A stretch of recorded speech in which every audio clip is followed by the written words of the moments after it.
Awaken to hair growth. Awaken to hair growth because there is possibility to get your hair back. Awaken to hair growth because we're not told that we're able to conquer and overcome alopecia. Awaken to hair growth because I want to be a positive light and beacon for you because I've healed my alopecia and now I help others do the same with different types of alopecia, men, women, children of all ages, of all races and ethnicities. Hi, everybody, and welcome back to the Alopecia Angel podcast, Awaken to Hair Growth. Today, I wanted to talk about acceptance in alopecia, and it's going to be very, very different from the acceptance that your doctors, that society, and that potentially alopecia organizations and forums have told you. Accept that, yes, you have a diagnosis of alopecia, you have a diagnosis of hair loss. However, take control with what you can control. Take control with what you can control and have faith in that. So just because you have a diagnosis doesn't mean it's the end of the world, doesn't mean that you can't do anything about it, doesn't mean that there's no hope, doesn't mean that you're doomed for this type of life, or that you're doomed to go hair loss, to be hairless and to have hair loss for the rest of your life. No, that's not it. Accept the fact that you have alopecia and then find the solution for it and take action. And if you know me by now, if you follow me, you know that the holistic route is the only route. You know that the natural route is the only route to true healing, to true hair growth, long-term, long-lasting hair growth and health. That's really the only option. And when it comes to acceptance, is to also accept the fact that what's around us is not necessarily always for us. For example, as a parent, I need to teach my little one that not everyone is going to like him, that not everyone is going to want him included into certain groups, that maybe he won't fit in. And that's okay. That's very much okay. And you going through alopecia, potentially you feel awkward doing your regular activities. You feel more shy, potentially more reserved, potentially more recluse in terms of doing your normal activities or finding things that light you up again. And that's okay. There's a time for everything. And right now, the time is to heal. The time is to be more aware.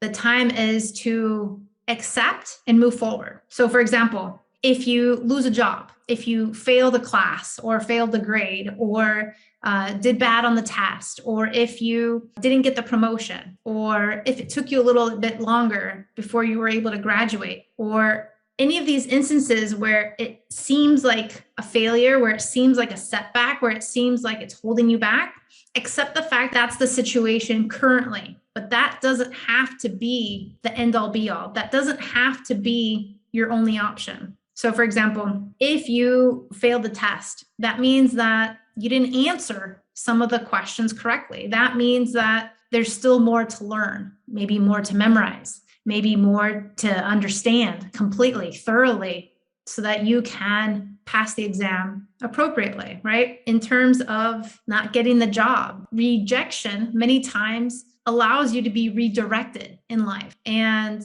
this happens in dating. This happens in jobs. I mentored many times while I was in corporate. And I was in corporate many years ago for more than 20 years. And during my time in corporate, I loved giving back and I loved mentoring young girls in college. And I did through an organization, and I was mentoring them in my own industry. And so when I mentored them, I told them, getting the job at a fantastic company that I was working at didn't just fall from the sky. I didn't necessarily work for it either, but at the same time, I was also rejected before I got that exclusive job, before I got that amazing job with that amazing company. And it took me a while to get that job. It was a bad recession. It was around the crash or the aftermath, I should say, of the financial crisis of 08, 09. And I had just gotten out of my master's, and it was really hard for me to find a job. And it took me a while, more than 6 months, to find a job. And I kept getting interviews but not passing the first interview. And I kept, trying to figure out like what's going on. This wasn't my first go around. I had been in corporate already for more than 10 years after getting my master's or before getting my master's. And so I knew how to interview. I knew how to dress. I knew how to speak. Like something was up though. I wasn't getting the job that I wanted. And I just couldn't find it. So then you start to think outside the box. And that's what I did. And so instead of just applying to my local area, I started applying out of state, out of the country, in different industries, in different locations. And lo and behold, I got the job and it was out of state because in my state, no one was hiring and it was really competitive. And for one reason or another, it didn't happen. And so then I moved out of state, which launched this bigger, better career than I could have ever hoped for. And many times the rejection is the redirection. And I hear that a lot. And now I understand it looking back. I understand it looking back, not just in my career, not just in dating, but I also see the rejection to the redirection in health with alopecia. And many times, we're moving forward. We're looking to scale and to grow in all areas of life. And we kind of put ourselves on the back burner a little bit with health. And we don't take what we think we know and apply it, or even what we don't know. It could be hindering us, like I talk about with blind spots. But the acceptance with alopecia comes from accepting the diagnosis, but not identifying with it. It comes from taking on what has happened and creating a new paradigm and creating a new perspective for you and yourself and others around you. So for example, okay, yes, you're diagnosed with alopecia, but at the same time, you can overcome it. You can choose not to take the medications. You can choose to focus on your health. You can choose to go the holistic and natural route. You can choose alternative therapies. You can choose so many different options, just like if you get laid off or fired, or let's say they just shrink the company that you're at. What are your options? Well, your options are unemployment. Your options are to look for another job. Your options are to go back to school. Your options are to maybe take a break and live off of your savings. Your options are so varied. There's many options. You don't have to look at it like a failure. It's more of like a redirection. And potentially, that job where you got laid off from, or that task that you failed, is leading you to a bigger and better situation. And yes, when I was diagnosed with alopecia, I accepted it in a way where in the same way where I accept, hey, the sun's going to come out tomorrow. Yeah, okay, I get that. The sun's going to come out tomorrow. Whether it's full sun and blazing hot, or whether it's overcast and cool like it is today, but the sun is still out. So I accepted it. Like I knew, okay, I have alopecia, but I also accepted the fact that I wasn't going to give up, that I wasn't going to allow it to define me, that I wasn't going to allow it to put a stamp on my forehead and tell everybody, hey, I have alopecia. I was going to do something about it. I was going to take what I could control and control it, tweak it like a little machine. And that's what I did. I tweaked myself in all different ways and all different factors to create ultimate health, to create and reverse my alopecia. And I know it's possible for you, and I know it's possible for your child, and I know it's possible for everyone. It really is. Now, just like it's possible to get the promotion, maybe it's possible to pass the test and to graduate and to do many things. Potentially there's a workaround, and there always is another avenue. There always is another way to do better.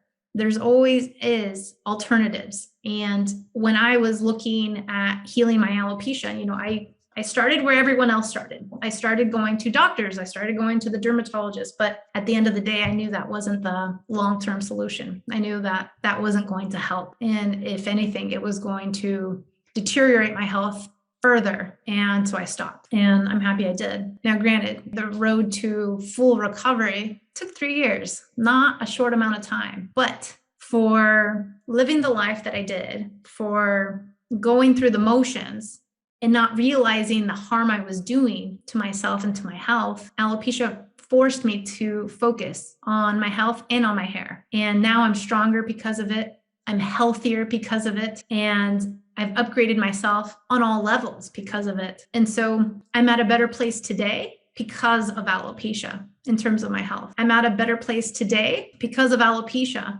in terms of my purpose, in terms of my life's mission. Because I mean, I could work at corporate all day long and do well and thrive. But at the end of the day, I wasn't 100% satisfied. I wasn't 100% happy. I wasn't 100% satisfied with the mission, so to speak. And now I love helping others. I love giving back. I love doing what I do. And had it not been for a diagnosis, had it not been for the acceptance of alopecia, had it not been for the moving forward with alopecia, the being able to heal and get better, heal, not just myself, but my clients as well, I wouldn't be here. And I know you can do this in less time. I took 3 years, but I know you can do this in less time. And with the right approach, with the right mindset, you can do this. Anyone can do this. And it's been proven over and over and over again with different types of alopecia and with different ages from people from all over the world. And so the only thing that sometimes that holds us back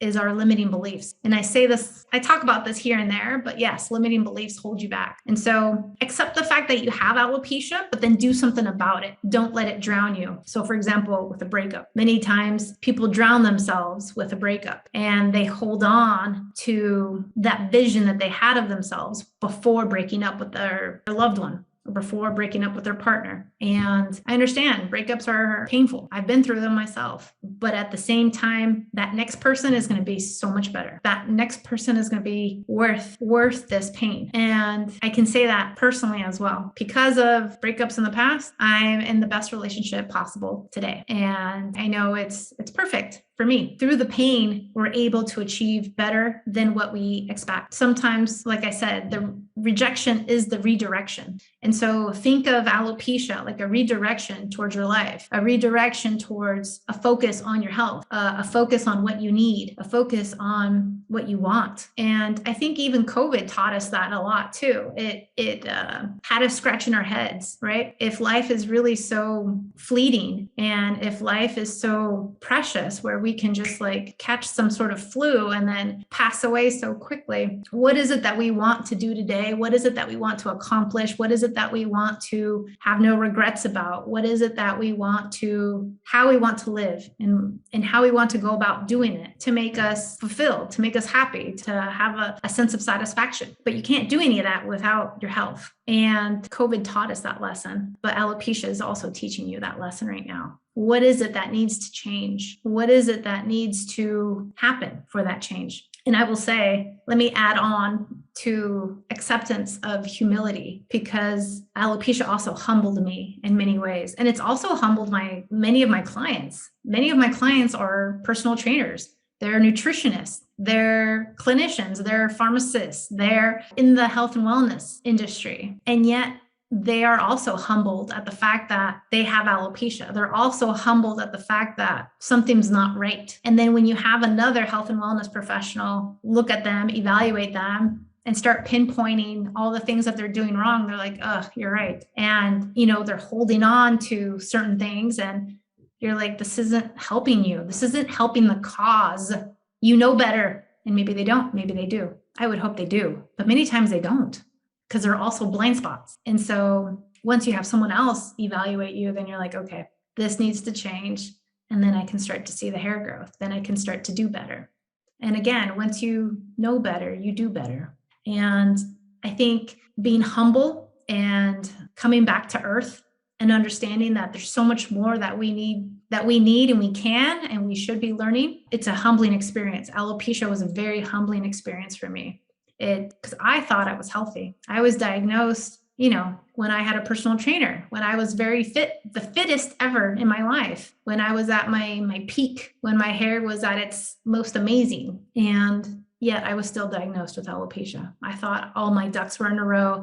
I thought I was just on top of the world, healthy, but there was still cobwebs, that needed to be cleaned up. There was still things that were still there. And not to say that I'm perfect. No, hardly. Still more room for growth. But at the same time, staying open-minded, staying vigilant, and being curious has led me down to this path and refocusing.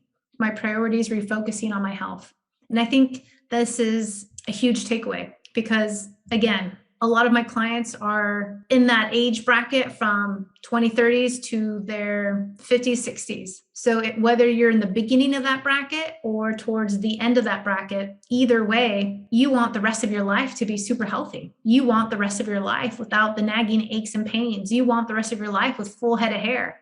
And in order to do that, you have to course correct. In order to do that, in order to get those results, you have to course correct and you have to reevaluate everything. And if you are still sitting on your high horse thinking that you've done everything and you know everything, then you're not allowing alopecia to work its magic in you, because it is a humbling experience. It is let's fix this. We can fix this situation. And it's not just alopecia, it's any autoimmune disease. There's many autoimmune diseases that you can reverse naturally and holistically. So the choice is yours, really, to accept it, to allow it to define you, to allow it to create this new identity for you, or to say, okay, yeah, I have alopecia and I'm working on it and I'm progressing and I'm making all the changes, all the baby steps that I need for better health. You can allow something to define you, or you can allow something to create a challenge, because that's what alopecia is. It's a challenge. It's challenging you to upgrade yourself. It's challenging you to become better. It's challenging you, pushing you towards better health, because with the sounding alarm, it means you need to refocus and realign yourself with that health. Something's not aligned. Something's out of balance. And it could be one thing, it could be two things, three things, four things, five things. There's multiple factors that go into healing alopecia and reversing it and keeping it there for good, right? Because if you've had alopecia in and out throughout months, years, decades, that's also not a good sign. Alopecia, disease, is not supposed to ebb and flow out of you. Disease is not supposed to be there, period. Now, if it's there, it's there. You can heal and reverse. But ideally, you want to live life disease-free. You want to live life being able to use your whole body, use your whole mind, use your whole spirit, use your whole emotions, and have everything being balanced in harmony like a perfect orchestra. See, when you listen to a symphony, you can hear if somebody or some group of instruments are out of tune. And that's the same thing when you have disease in your body. Whether it's something so small like eczema or psoriasis or acne, to hair loss, or to Hashimoto's, or to Graves' disease, or to lupus, or to anything else, it's a sign. It's a ringing alarm that you need to refocus. Kind of like when a baby cries. When a baby cries, you need to attend to it. Something's wrong. They need a diaper change. They need to be fed. They're tired. They're giving you an alarm. When your car alarm goes off, you need to go out and see, is someone trying to steal it? Is someone trying to rob it? Is someone trying to break in? What's going on? Same thing with your house. The alarm goes off. What's happening? There's an intruder. Well, when things start to not function correctly, that's when you need to refocus on yourself, on your body, on your health. And we teach you how to do that. The Hair and Heal program is opening up here shortly. So if you are interested, come and join me on the free training that I will be offering, and learn how to reverse and heal your alopecia in 4 easy steps, because that's what it is. It's 4 easy steps to reverse and heal your alopecia. I will have the opportunity to have you opt in, and so you can join us for that free webinar. Link will be in the show notes. Thank you so much. I look forward to talking to you next time. Take care. Thank you for listening to the Alopecia Angel podcast, a positive light in healing alopecia. You can do this, and we can help. Spread the word that reversing alopecia is possible by telling your friends and family.